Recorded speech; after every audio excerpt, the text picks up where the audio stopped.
Good morning, students. How are you? Bagaimana, nak? Ada PR kita? Oke, PR-nya silakan dikumpul ke Telegram pribadi Miss Minarti Manalu. Sekarang kita akan masuk materi cerpen. Sebelum Miss menjelaskan apa pengertian cerpen, siapa di antara kamu, nak, sudah tahu, nak, pengertian cerpen? Oke, jawaban kamu sudah baik. Misalkan memberikan nilai tambahan kepada kamu ya, nak. Oke, cerpen adalah karangan pendek yang berbentuk prosa yang mengisahkan sepenggal kehidupan tokoh. Paham di sini, nak? You understand? Oke, ciri-ciri cerpen. Yang pertama, panjang karangan kurang lebih 3-10 halaman. Yang bagian B, ceritanya fiktif dan rekan. Yang bagian C, penggunaan kata-katanya sangat ekonomi, sangat singkat, nak. Yang bagian D, habis dibaca sekali duduk. Yang kelima, penokohannya sangat sederhana, singkat dan tidak mendalam. Yang bagian F, sumber cerita dari kehidupan sehari-hari. Kita masuk selanjutnya. Struktur isi dari cerpen. Yang pertama, abstrak, ringkasan atau inti cerita. Bagian B, orientasi, bagian pendahuluan dalam cerita. Yang bagian C, komplikasi, bagian yang memuat masalah konflik dalam cerita. Oke, bagian D, evaluasi, struktur konflik yang terjadi yang mengarah pada klimaks, puncak permasalahan. Bagian E, resolusi, solusi yang dialami tokoh. Yang bagian F, koda, pelajaran yang bisa dipetik dari cerita yang ada. Oke, nak, kita masuk unsur intrinsik cerpen. Yang pertama, tema cerita, suatu gagasan pokok dari suatu tulisan. Bagian B, alur cerita, rangkaian cerita dari bagian-bagian dalam keseluruhan. Yang bagian C, penokohan, cara pengarang menggambarkan karakter tokoh-tokoh dalam cerita. Yang bagian D, latar, keterangan mengenai ruang, waktu, serta terjadinya peristiwa dalam karya. Yang bagian selanjutnya, sudut pandang, cara pengarang menempatkan dirinya terhadap cerita. Sudut pandang orang ketiga, sudut pandang orang pertama aku, sudut pandang orang ketiga dia, sudut pandang campuran sudut pandang orang pertama dan sudut pandang serba tahu. Oke, nak, misalkan bacakan contoh cerpen. Silakan dipahami ya, nak. Oke, tugas kamu menganalisis cerpen akhir sebuah perjuangan karya Minarti Manalu. Ini PR kamu, nak. Dari unsur sinopsisnya, unsur temanya, sudut pandangnya, gaya bahasanya, amanat. Oke, PR kamu ya, nak. Ini PR. Oke, silakan diperhatikan, didengarkan, dan dipahami. Akhir sebuah perjuangan oleh Minarti Manalu. Ia tiba-tiba harus berjualan. Wajahnya semangat, ceria, dan ingin bekerja. Ia adalah gadis yang akan berjuang untuk bisa sarjana. Ia anak yang mandiri dan ingin membanggakan orang tua. Wajahnya tak menunjukkan rasa lelah ketika bekerja dan kuliah. Ia berjanji akan menjadi orang yang sukses dan berhasil.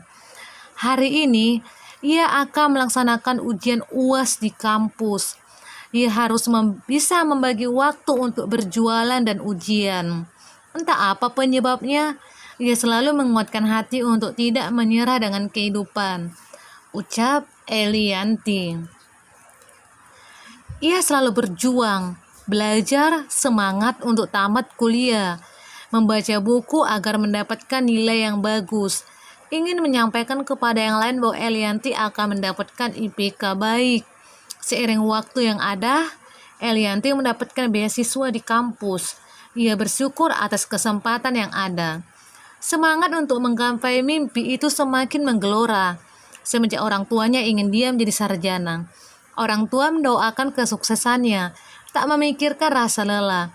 Tetap kuat menghadapi suka dan duka. Elianti, kamu apa kabar, nak? Ucap ibu yang bahagia. Elianti baik-baik saja, Bu.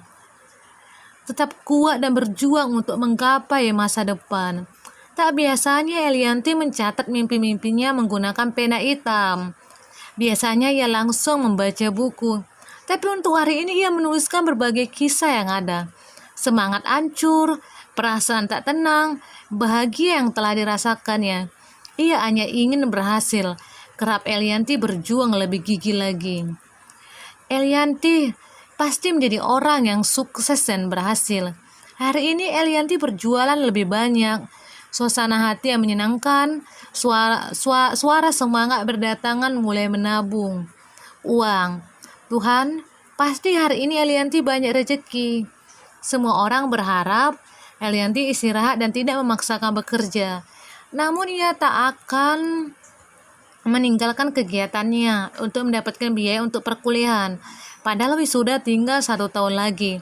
Elianti, kami bangga padamu, teriak temannya menguatkan hati. Elianti, berjuanglah sayang, teriak sahabatnya.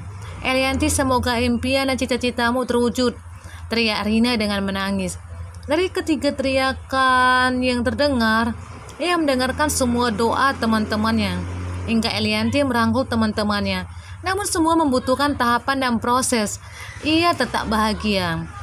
Selepas menitiskan air mata, ia tersenyum kembali. Namun saat ini perjuangannya untuk sarjana tidak lama lagi. Berharap menjadi mahasiswa terbaik. Di mimpi yang sangat indah, ia akan kuat dan tegar. Perjuangan tak ada yang sia-sia. Kenapa semua membutuhkan perjuangan? Apakah bisa menjadi mahasiswa terbaik? Teriak Elianti meyakinkan hati. Sambil semangat dan tak menyerah, Elianti tetap melakukan yang terbaik. Sambil menyusun jualan dan roster ujiannya dengan baik. Hanya ada doa tulus untuk sebuah perjuangan. Begitu juga harapan tak akan sia-sia. Semua teman-temannya bangga. Elianti belajar dengan tekun. Tak biasanya teman-temannya memperhatikannya dengan baik. Ada yang bilang Elianti akan bahagia. Semua mata teman-temannya memberikan respon positif dan tak ada menjatuhkannya. Tapi di balik itu semua, Elianti tetap yakin dengan sebuah keajaiban. Elianti berharap cita-citanya menjadi kenyataan. Ia meminta doa dari orang tua. Elianti tetap mendoakan orang tuanya supaya sehat selalu, tanpa menyusahkan orang tua. Makanya Elianti berjuang, namun saat ini ia fokus untuk ujian dan jualan.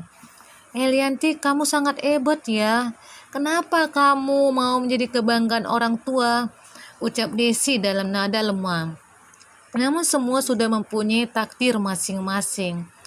Elianti berjuang untuk mendapatkan mimpi yang ada. Elianti akan membahagiakan orang tuanya.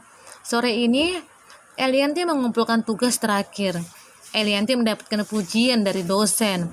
Ucapnya dalam hati, "Kamu hebat, nak," kata dosen dengan bangga. "Kenapa kamu bekerja dengan gigih?" "Aku mau membuat orang tua bangga dengan kerja kerasku, Bu." Sambil menangis, dibuatnya sebuah motivasi untuk hati. Sedangkan dosen mencoba menghibur. "Elianti, kamu pasti bisa dan sukses, nak. Mulai saat ini, kamu menjadi teladan bagi yang lain. Namun tetap memberikan hal positif bagi yang lain. Elianti, kejar mimpi, cita-cita dan harapanmu." Terdengar suara lembut dari dosen. Tidak hanya sementara waktu dan untuk selamanya. Jangan pernah menyerah ya, nak. Jika kamu gagal, terus mencoba. Semua orang harus bahagia. Kehidupan sederhana bukan akhir segalanya. Tapi lagi-lagi harus semangat. Elianti, kamu pasti bisa dan harus bersemangat. Tiba-tiba muncul keinginan Elianti untuk memberikan orang tuanya sebuah handphone baru. Orang tuanya sangat bahagia. Suasananya memberikan kenyamanan di hati. Setelah membeli handphone, Elianti sangat bahagia. Ia melihat wajah terlihat dari orang tua yang melahirkannya. "Elianti, ibu sayang kamu, nak," ucap dari ibu. "Tidak peduli orang lain melihat. Doa ibu menyertaimu." Semua menyaksikan percakapan berdua. "Elianti juga sayang ibu," jawab Elianti. "Iya, Elianti," jawabnya jawaban ibu dengan tulus. "Ibu, Elianti bulan depan akan wisuda," ucapnya dengan penuh kebahagiaan.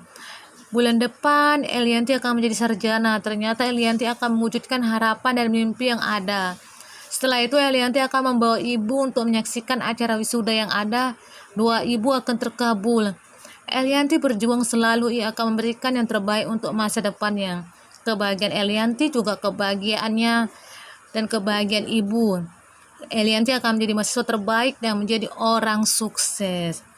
Penulis adalah penulis 12 buku karya Minarti Manalo, guru, dan berbagai macam lainnya.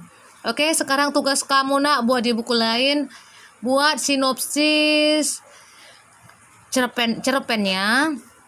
Sinopsis dari cerpen Akhir Sebuah Perjuangan. Buat unsur intrinsiknya dari tema, alur, sudut pandang, gaya bahasa, sama amanatnya. Buat di buku latihan, kirim ke Telegram pribadi Miss Minarti Manalo. Oke, demikian pembelajaran kita. Tetap jaga kesehatan ya nak, tetap memakai masker. Oke, thank you. Tuhan Yesus memberkati. Shalom.